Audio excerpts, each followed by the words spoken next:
Hello, আসসালামু আলাইকুম viewers. আমি রিমন আহমেদ। তো আপনাদের কাছে আজকে আমি তেমন কিছু নিয়ে কথা বলবো না। আমি জাস্ট ডিজিটাল মার্কেটিংয়ের একদম একদম মেইন পয়েন্টগুলো ধরে ধরে আপনাদেরকে বলবো। আর বিষয়টা হচ্ছে ডিজিটাল মার্কেটিং কেন করবেন, কেন শিখবেন, কোথা থেকে শিখলে ভালো হবে।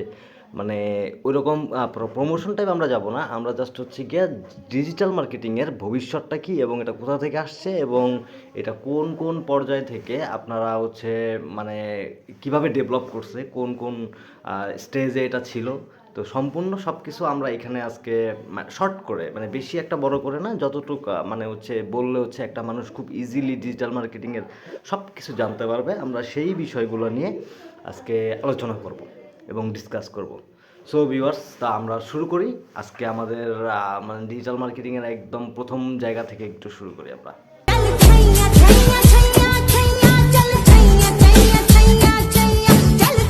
সো ভিউয়ার্স, অতীতে হচ্ছে আমাদের যে কোনো ব্যবসার মার্কেটিং বলেন বা হচ্ছে প্রচার প্রসারণা যাই বলেন, সেটা ছিল হচ্ছে পত্রপত্রিকা ভিত্তিক এবং হচ্ছে ট্র্যাডিশনালভাবে হচ্ছে টিভি বা মিডিয়া, যেটা তখন ছিল আর কি, যে সেই মাত্রায় যা ছিল সে তখন সেইভাবে হচ্ছে আমরা আমাদের প্রোডাক্টের কোম্পানির বা নিজস্ব ব্র্যান্ডিংয়ের সেই জায়গাটাতে আমরা হচ্ছে কাজ করতাম এই সেক্টরগুলোতে। কিন্তু এখন যদি আপনি চাই, তাহলে আমাদের হাতে থাকা ফোন দিয়েই কিন্তু আমরা চাইলে কোটি টাকার একটা ব্যবসা দাঁড় করাইতে পারি এবং এই ব্যবসার প্রত্যেকটা প্রোডাক্ট কোন কাস্টমার কিনবে বা কোন কাস্টমারের কী মতামত বা কাস্টমার কোথায় থেকে নিতে পারতেছে বা কাস্টমারের জন্য কতটুকু সুবিধা দিতে পারতেছি এবং তাদের প্রয়োজনীয় এবং নিড সম্পর্কে জানা, সকল কিছু কিন্তু আমাকে সহজ করে দিল এই ডিজিটাল মার্কেটিং। এই যে একটা মার্কেটিংয়ের বলেন বা প্রচার প্রচারণার যে একটা বিশাল একটা চেঞ্জ চলে আসলো, বিশাল যে একটা পরিবর্তন হইলো, এইটা সম্পূর্ণটাই আমাদেরকে ডেভেলপ করে দিয়েছে বা এটা সম্পূর্ণটাই সম্ভব হয়েছে ডিজিটাল মার্কেটিং দিয়ে। তো ডিজিটাল মার্কেটিংয়ের মাধ্যমে হচ্ছে আমরা কী পাইলাম, ডিজিটাল মার্কেটিংয়ের মাধ্যমে আমরা খুব সহজেই কাস্টমার রিচ করতে পারলাম। খুব সহজেই হচ্ছে আমার প্রোডাক্ট কারা পছন্দ করতেছে, আমার প্রোডাক্টের ভেরিয়েন্ট অনুযায়ী সেটা কোথায় কোথায় বেশি যাচ্ছে বা কোথায় কোথায় বেশি লাগতেছে, সকল ইনফরমেশন এবং সকল কিছু আমরা এই ডিজিটাল মার্কেটিংয়ের মাধ্যমে করতে পারলাম। এবং তাতে করে কি হইলো, আমার সময় বাঁচলো, আমার টাকা খরচ কম হইলো, আমার টার্গেটেড অডিয়েন্সের কাছে আমি পৌঁছাইলাম, সকল কিছু ইজি হয়ে গেল এবং হচ্ছে আমার ব্যবসাটাও খুব বেশি ত্বরান্বিত হইলো এবং একটা গ্রোথফুল একটা জায়গায় চলে গেল এই ডিজিটাল মার্কেটিংয়ের মাধ্যমে। আর ডিজিটাল মার্কেটিং কিন্তু হুট করেই মার্কেটটা এক্সপ্লোর করছে বা এক্সপ্লোশন হয়েছে হুট করেই, ঠিক আছে। বাট এইটা কিন্তু খুব সাজায়া গোছায়া বা ওইভাবে আসে নাই।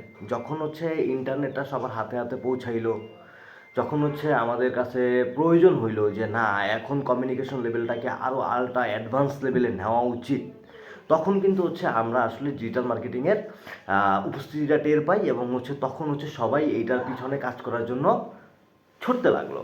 এবং হচ্ছে এই ডিজিটাল মার্কেটিং কোথায় কোথায় করা যায়, কোথায় কোথায় ইনক্লুড করলে আমরা হচ্ছে আরও বেশি বেটার রেজাল্ট পাবো, আমাদের ব্যবসা আরও বেশি বড় হবে, ঠিক আছে। এটার অতীত যদি একটু আমরা দেখতে চাই, তাহলে আসুন আমরা একটু অতীতটা জেনে নিই। 1990 থেকে 2005 সাল ইন্টারনেট আসা শুরু, ইমেইল মার্কেটিং, সিম্পল ওয়েবসাইট এবং ব্যানার অ্যাডস, ইয়াহু মেইল এগুলা ছিল, এরা মার্কেটে তখন ছিল এই সময়টাতে। তারপর যখন আমরা হচ্ছে 2005 থেকে 2015 সাল দেখি, তখন হচ্ছে আমরা দেখতে পারি যে গুগলের সাথে এসইওটা যোগ হইলো, ফেসবুক, ইউটিউব, টুইটার এইসব ব্র্যান্ডগুলো তখন বুঝে গেল যে এখন দেখেন বড় বড় যে জায়ান্ট কোম্পানিগুলো আছে টেক কোম্পানিগুলো, এগুলো হচ্ছে অনেক আগেই বুঝতে পেরেছিল যে হচ্ছে মানুষের অ্যাটেনশন এবং হচ্ছে যেখানে আপনাকে থামাইয়ে দেয় বা যেখানে হচ্ছে আপনার পিপল রিচ এঙ্গেজমেন্টটা বাড়ে, ওই জায়গা থেকেই আসলে আমার ব্যবসা বা টাকার বা লাভের পরিমাণটা তখন ওইখানেই শুরু হয়। আমার ব্যবসাটা স্টার্ট হলো ওইখান থেকে। সো এইটা বিষয়টা বুঝতে হবে, ডিজিটাল মার্কেটিংয়ের প্রত্যেকটা সেক্টরে বা ডিজিটাল মার্কেটিংয়ের প্রত্যেকটা জায়গায় জায়গায় কিন্তু আসলে অ্যাটেনশন দরকার। কারণ অ্যাটেনশন যদি আপনি না নিতে পারেন পাবলিকের, বা অ্যাটেনশন যদি আপনি গ্যাদার না করতে পারেন, তাহলে কিন্তু আপনার ব্যবসা দাঁড়াবে না। তাহলে আপনার প্রোডাক্ট কেউ চিনবে না বা আপনার কথা কেউ বুঝবে না, বা আপনাকে আসলে আপনি চলে যাবেন হচ্ছে অন্তরালে চলে যাবেন, ঠিক আছে। আপনি একটা অ্যাপার্ট হয়ে যাবেন, আলাদা হয়ে যাবেন। বাট অ্যাটেনশনটাকে আপনাকে দেখতে হবে এবং অ্যাটেনশনের প্রতি আপনার সবচেয়ে বেশি ফলো আপটা রাখতে হবে। এখন যদি আমরা বর্তমান অবস্থা দেখি যে আসলে ডিজিটাল মার্কেটিং বর্তমান অবস্থায় কি করতেছে, ঠিক আছে? তো বর্তমান অবস্থায় যদি আমি দেখি তাহলে প্রথমেই যেটা আসে সেটা হচ্ছে কন্টেন্ট মার্কেটিং আসে আমাদের, তারপর হচ্ছে আমাদের ইনফ্লুয়েন্সার মার্কেটিং আসে, তারপর সোশ্যাল মিডিয়া মার্কেটিং আসে। তো এই রকমের বিভিন্ন ধরনের মার্কেটিংগুলো বর্তমানে হচ্ছে আপনার চারোদিকে সয়লাব, ঠিক আছে? কারণ একটা বিশাল একটা মার্কেট সাইজ এই ডিজিটাল মার্কেটিংয়ের। তো এইখানে বুঝতেই পারতেছেন কম্পিটিশন আসতেছে, বিভিন্ন ধরনের ক্রিয়েটিভিটি আইডিয়া আসতেছে, অনেক হিউজ হিউজ রকমের অপরচুনিটি আসতেছে। এখন বিষয়টা হলো আমাদের আগে এটা ছিল না, বা আগে আমরা এটার সাথে ইউজ টু ছিলাম না, বা এটা আমরা চিনতাম না। আমরা এখন চিনতে শুরু করেছি এবং হচ্ছে এই মার্কেটটার দিকে আমরা কিন্তু এখনও ওইভাবে কোনো রকমের মুভমেন্ট আমরা দেখতেছি না। আপনি সরকারি বলেন বেসরকারি বলেন, মানে খুব কম সংখ্যক প্রতিষ্ঠানগুলো আছে যারা হচ্ছে এটা নিয়ে চিন্তা করতেছে যে আগামী ফিউচার বা আগামী ভবিষ্যৎ মার্কেটিংটা কীরকম হবে বা ডিজিটাল মার্কেটিংটা কোথায় চলে যাবে। আজকে যদি আপনি ডাটা অ্যানালাইসিস করেন যে কোথায় ছিল ডিজিটাল মার্কেটিং আর আজকে কোথায় আসছে, সেই মনে করেন শুরু করলো হচ্ছে একটা ব্যাটস বা একটা এনার দিয়ে বা হচ্ছে একটা ডাটা ট্রান্সফার করে। আর আজকে ডিজিটাল মার্কেটিংয়ের প্রশস্ততাটা দেখেন এবং হচ্ছে তার মার্কেট ফিল্ড কত বড়। সেই ছোট্ট একটা জায়গা থেকে আজকে কত দ্রুত সময় চলে আসছে। সবচেয়ে কম একটা বয়স এই ডিজিটাল মার্কেটিংয়ের, সবচেয়ে একটা কম একটা বয়স হচ্ছে 30 বছরের নিচে এই মার্কেটটার বয়স বা এই ব্যবসাটার বয়স। বাট সেইখান থেকে হচ্ছে আপনার অনেক বড় একটা মার্কেট তারা ধরতে পারছে। আমি আপনাকে হচ্ছে ডিজিটাল মার্কেটিংয়ের খুব ছোট্ট করে একটা বর্ণনা দিচ্ছি, আপনি এটা একটু দেখেন, তাহলে বুঝতে পারবেন যে আসলে মানে আপনি যদি এই অ্যালাইনের লোক থাকেন বা তাহলে আপনি যদি এটার সাথে অনেক বেশি কাজ করে থাকেন তাহলে খুব দ্রুত বুঝতে পারবেন। যদি আমরা এটা একটু ফিউচারিস্টিকভাবে চিন্তা করি বা হচ্ছে সামনে কী হবে ওইটা একটু দেখি আমরা আসলে। ফিউচার অফ ডিজিটাল মার্কেটিং এইটাতে মূলত যেটা হবে আপনার হচ্ছে চ্যাট জিটিপি বলেন বা অটোমেশনে যতগুলো হচ্ছে আপনার অনলাইন এআই আছে, এগুলোর ভিতরে হচ্ছে আপনার ভয়েস সার্চ চলে আসবে, স্মার্ট স্মার্ট অ্যাড আসবে। আপনি তখন এগুলো ইউজ করতে গেলে তখন গেছে স্মার্টভাবে আপনার সামনে অ্যাড উপস্থাপন হবে এবং শর্ট ভিডিও ডোমিনেশন করবে তখন আপনাকে, মানে এখনই তো সেটা শুরু হয়ে গেছে আপনার। এবং এর বাইরে হচ্ছে আপনার মেটাভার্স বা এআর অ্যাডস যা আছে এগুলো আরও বেশি, অনেক বেশি মার্কেটটাকে আরও বেশি সাইজ বড় করবে।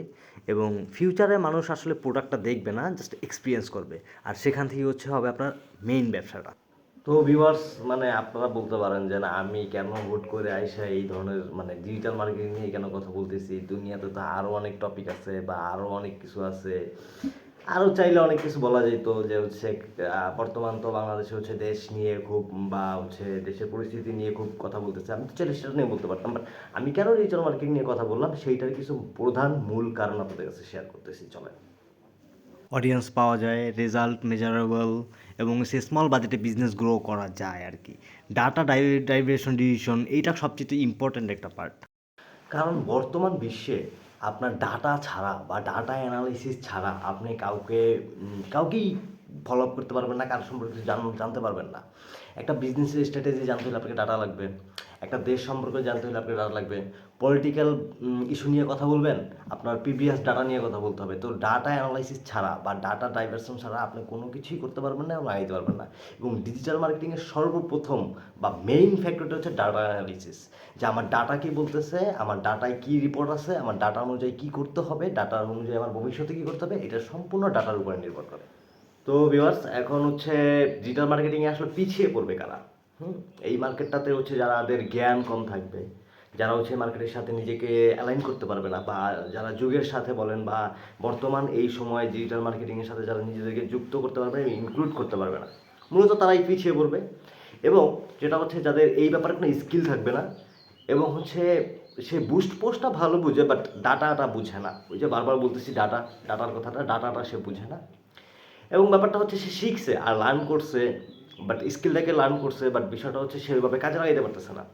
কারণ ডে বাই ডে এটা ডিফিকাল্ট হইতেছে, এটা ডে বাই ডে অনেক বেশি অ্যাডভান্স লেভেলে চলে যাচ্ছে।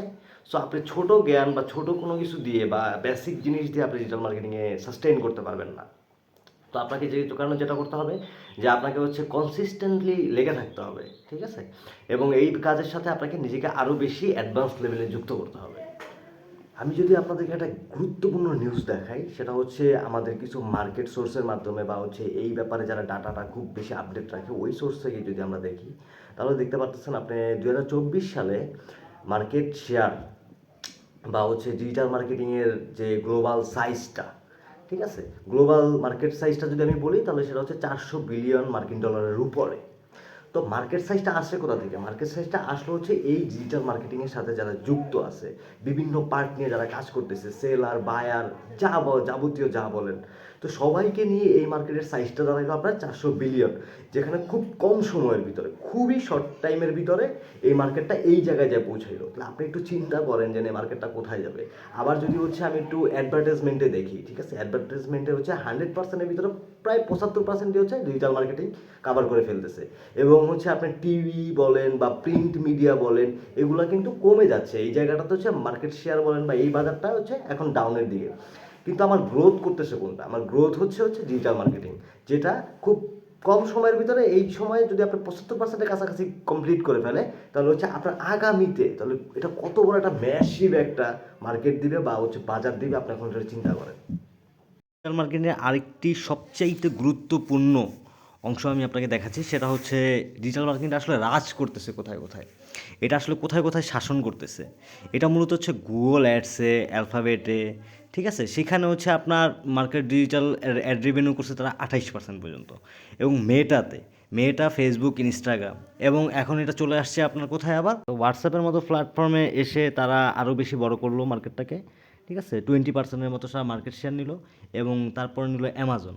এখন সব মিলে এরকম তিনটা জায়ান্ট কোম্পানি মিলে তাদের মার্কেট শেয়ারটা তৈরি করলো 60%-এ। এবং 60% সম্পূর্ণভাবে ধরা যায় না, 60%-এর প্লাস হবে, কম আর হবে না।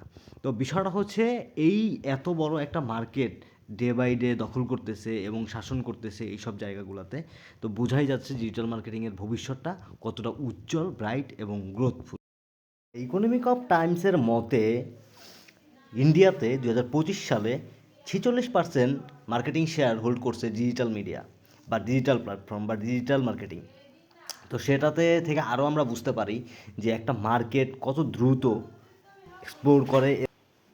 সো ভিউয়ার্স, এতক্ষণ আমরা অনেক কিছু নিয়ে আলোচনা করলাম এবং ডিজিটাল মার্কেটিং সম্পর্কে আমার ক্ষুদ্র জ্ঞানে যতটুকু ছিল ততটুকু আপনাদেরকে শেয়ার করার জন্য করার চেষ্টা করেছি, বা ওটা দিতে পারছি কিনা জানি না।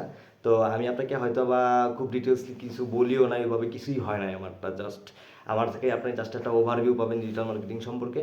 এবং আপনারা যদি আমাকে জিজ্ঞেস করেন যে আমি এটা কোথায় শিখছি বা কোথা থেকে লার্ন করছি, তাহলে হচ্ছে আমি এটা শুরু করছি মেন্টর সাইটি থেকে। কারণ এই বর্তমান সময় অনেক ফটকা বিজনেস ধারা আছে বা অনেক রকমের অনেক কিছু আছে। তো আমি খুব খুঁজে খুঁজে এবং নিখুঁতভাবে দেখলাম যে মেন্টর সাইটির যারা ইনস্ট্রাক্টর আছে তারা খুব ভালো শেখায় এবং তাদের মার্কেটে একটা নাম আছে।